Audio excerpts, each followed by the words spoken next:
और माया का गांव एक शांत और सुंदर जगह था जो हरे भरे पेड़ों और छोटी छोटी पहाड़ियों से घिरा हुआ था। गांव के लोग सादगी भरा जीवन जीते थे और यहाँ के बच्चे अक्सर जंगलों में खेलने जाया करते थे। प्रिया और माया का परिवार गांव में काफी सम्मानित था। उनके पिता एक शिक्षक थे जो हमेशा बच्चों को नैतिकता और इतिहास के बारे में सिखाते थे।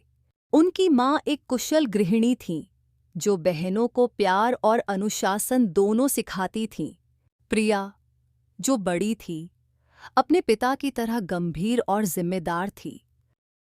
माया, जो छोटी थी, बहुत ही जोशीली और साहसी थी।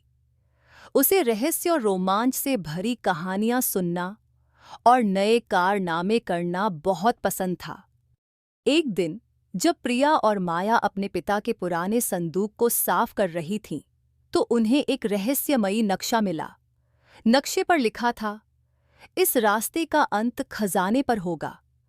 यह नक्शा उनके दादाजी का था, जो एक स्वतंत्रता सेनानी थे। माया ने उत्सुकता से कहा, दीदी, चलो इस नक्शे का पीछा करते हैं। क्या पता हमें सच में खजाना मिल जाए। प्रिया ने सोचते हुए कहा, पर यह खतरनाक हो सकता है माया, हमें सावधान रहना होगा। दोनों ने नक्शे के अनुसार गांव के बाहर एक पुराने जंगल की ओर रुख किया। जंगल का माहौल रहस्यमय और डरावना था, लेकिन माया के जोश के आगे सब कुछ फीका पड़ गया।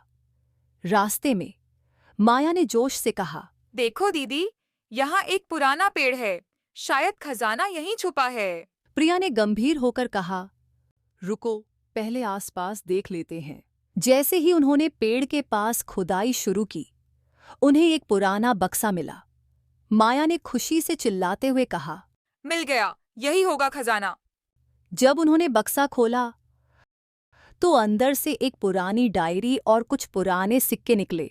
डायरी में उनके दादाजी की लिखी हुई कहानी थी, जिसमें उन्होंने बताया था कि यह स्थान कभी गांव के लोगों की मदद के लिए इस्तेमाल होता था और ये सिक्के उस समय की यादगार थे। माया ने निराश होकर कहा, यह तो कोई खजाना नहीं है दीदी।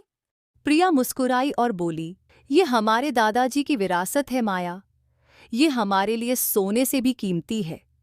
दोनों ने डायरी और सिक्कों को संभाल कर रखा और गांव वालों को इस रहस्य के बारे में बताया।